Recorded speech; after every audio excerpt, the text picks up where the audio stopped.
इतिहास गवाह है, भारत जब भी गुलाम हुआ है और जब भी किसी न किसी मुसीबत में आया है, हमेशा अपनों की वजह से, अपने ही देश में छिपे हुए गद्दारों की वजह से, अपने ही देश में छुपे हुए गलत सोच के लोगों की वजह से, स्वार्थी लोगों की वजह से हमेशा हम परेशानी में आए हैं और हमेशा हमारा देश जब गुलाम हुआ है वो वजह अपने ही रहे हैं। नमस्कार, स्वागत है आपका मेरे यूट्यूब चैनल नंदनी जियो में। कोविड-19 कोरोना वायरस महामारी दिन पर दिन हम चपेट में आते जा रहे हैं। कम से कम 13-14 हज़ार के बीच गिनती बढ़ती ही जा रही है। और ऐसे में मैंने कल अभिषेक शर्मा के बारे में बताया, और इस तरह ऐसे में आप हमारे देश के कुछ पत्रकार और कुछ गंदी राजनीति करने वाले लोग ये घटिया हरकत से बाज नहीं आ रहे। इन्हें अपनी गंदी पत्रकारिता चलानी है अभी भी। और इसमें एक नाम है, बहुत बड़ा नाम है उनका, रवीश कुमार। एनडीटीवी के प्राइम टाइम पे आते हैं और इनके बारे में मैंने पहले कभी नहीं सुना था। मैंने इनके बारे में तब जानती थी मैं नाम उनका कि एनडीटीवी पे आते हैं, लेकिन मैंने इनके बारे में इनको सुनना तब शुरू किया जब इनको मैगजी अवार्ड मिला था। मैंने कहा इतना बड़ा सम्मान मिला है और खुद से हमें तो बहुत खुशी हुई थी, क्योंकि हमारे किसी देश के किसी पत्रकार को इतना बड़ा सम्मान मिला। उसके बाद ही मैंने इनको जो है सुनना शुरू किया था मैगजी अवार्ड के बाद। तो जब मैंने धीरे धीरे सुनना शुरू किया, बहुत मीठा बोलते हैं, बहुत ही मृदुभाषी बोलते हैं, लेकिन काफ़ी मीठा जहर लोगों के कानों में भरते हैं। और एक लोगों को बांटने का काम, खासकर मैं तो हिंदू का दुश्मन ही ना कहूँगी, एक खास जो है वर्ग को ज़्यादा समर्थन करते हैं हिंदू होके भी। उनकी गलती होने के बावजूद भी उन्हें कुछ दिखता नहीं है।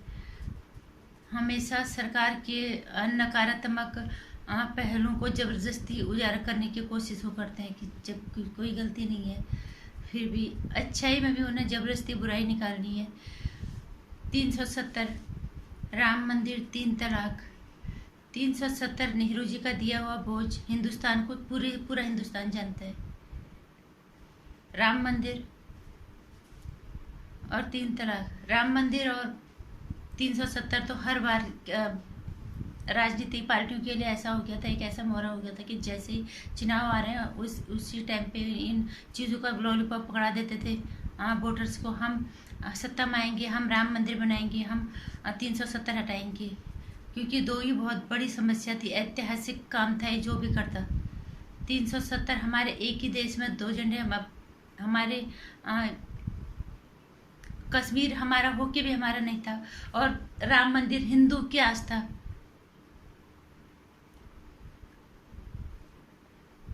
राम मंदिर, रामायण और राम के बगैर हिंदू का अस्तित्व नहीं है। हिंदू की पहचान है राम मंदिर और रामायण। ये हर बार उसी लॉलीपॉप को पकड़ा देते थे, फिर वही होता था, फिर भूल जाते थे मैनिफेस्टो में फिर क्या है।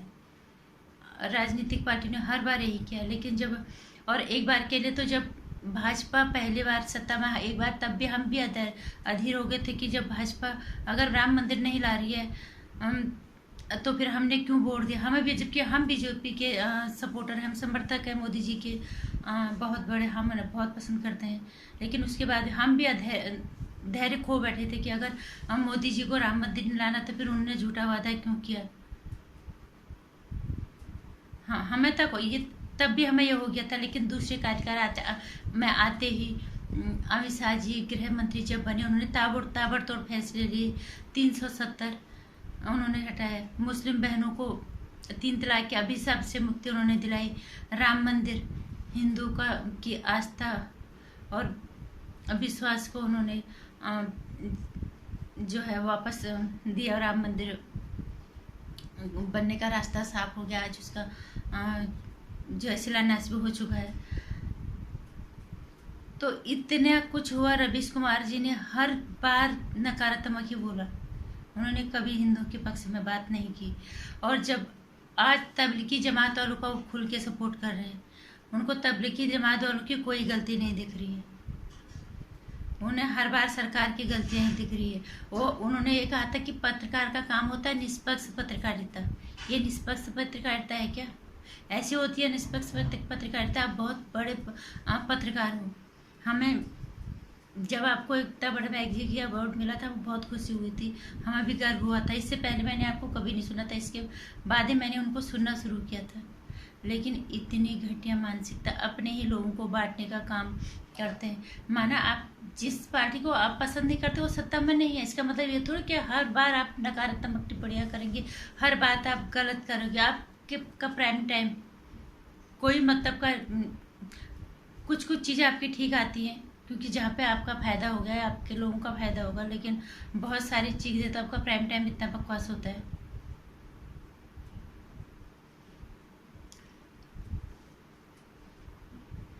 लेकिन मैं तो लोगों को यही कहूँगी कि जब इस तरह के पत्रकार, इतने पढ़े लिखे हो, इतने बड़े पत्रकार हो के जब इस तरह से पक्षपात होगा, सिर्फ अपने स्वार्थ के लिए आप हिंदुओं की अनदेखी करोगे, तो फिर हिंदू से को तो आपसे नफरत होगी ही ना। हम तो सोचो, मैं तो सीधे यही कहूँगी, आप मीठा जहर घोल रहे हो लोगों के बीच में, लोगों के मनों में उनको बहुत प्यार से हिंदुओं को आप के मन में अपने लिए नफरत पैदा करे। मुरादाबाद में इतना बड़ा के कांड हुआ, तब आप कहीं कुछ नहीं बोलते।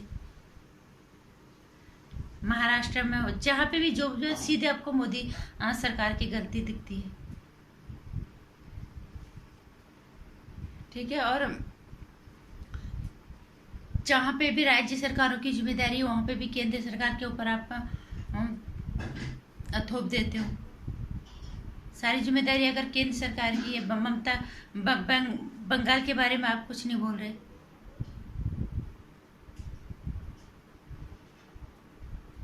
इस तरह की सोच मुझे ये उम्मीद नहीं थी। मैंने भले एनडीटीवी को कभी इससे पहले नहीं देखा और ना तो मैंने आपको कभी सुना था, लेकिन जब मैंने आपको सुनना शुरू किया, मैंने सोचा वाकई में आप ईमानदार और निष्पक्ष पत्रकारिता करने वाले पत्रकार हो। निष्पक्षता का क्या मतलब होता है? जो चीज़ें जैसी हैं उसको वैसी ही रखो, थोड़ा कि अच्छी चीज़ को तुम बुरा करके दे दो। आज आप सरकार के खिलाफ इतना लोगों को भड़काने का काम कर रहे हो अपनी पत्रकारिता के बलबूते पे। मैं तो एक ही बात कहूँगी, लोगों को कम से कम आपके जैसे पत्रकारों से बच के रहें।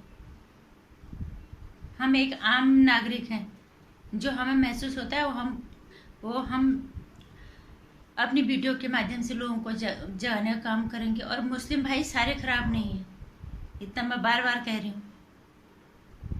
और तबलीगी जमात की वजह से आज हम इतनी परेशानी में आए हैं, ये सबको पता है।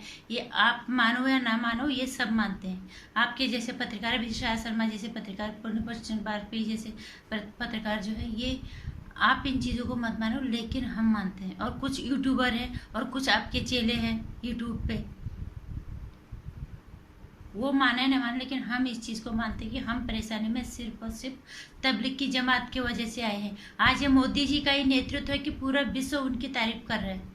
अगर उन्होंने टाइम से लॉकडाउन नहीं किया होता तो शायद हम अभी कीड़े मकोड़ों की तरह मर रहे होते। मानते हैं इस चीज़ को, बहुत सारी दिक्कतें हैं, बहुत सारे लोगों को अभी खाना नहीं मिल रहा होगा। इतनी बड़ी जनसंख्या वाला देश है हमारा, इसको संभाल पाना बहुत मुश्किल है। दूसरों पे दोषारोपण करना बहुत आसान होता है। सर, आपको इतनी समझ होनी चाहिए। मैं तो हर बार, अब भी मुझे हमेशा मतलब मुझे सही लगता था कि यार रवीश कुमार जी सही पत्रकारिता करते, लेकिन जैसे जैसे मैंने उनको सुनना शुरू किया, मुझे बहुत हैरानी होती है। शायद हमारे देश हमेशा से जो गुलाम रहा है, जो परेशानियों में आया है, आपके जैसे पत्रकारों की वजह से, आपके जैसे गंदी मानसिकता वाले लोगों की वजह से शायद हम परेशानी में आए हैं। और मैं हमेशा भगवान से प्रार्थना करूंगी, कोरोना संकट के साथ साथ हम आपके जैसे लोगों से, आपके जैसे पत्रकारों से, आपके जैसे घटिया राजनीति करने वाले लोगों से बचा के रखे। नमस्कार। आप अगर मेरे विचारों से थोड़ा सा भी इत्तेफाक रखते हैं तो मेरी वीडियो को लाइक, शेयर और सब्सक्राइब करना ना भूलें। साथ में जो घंटी आइकन है इसे प्रेस करना ना भूलें। नमस्कार।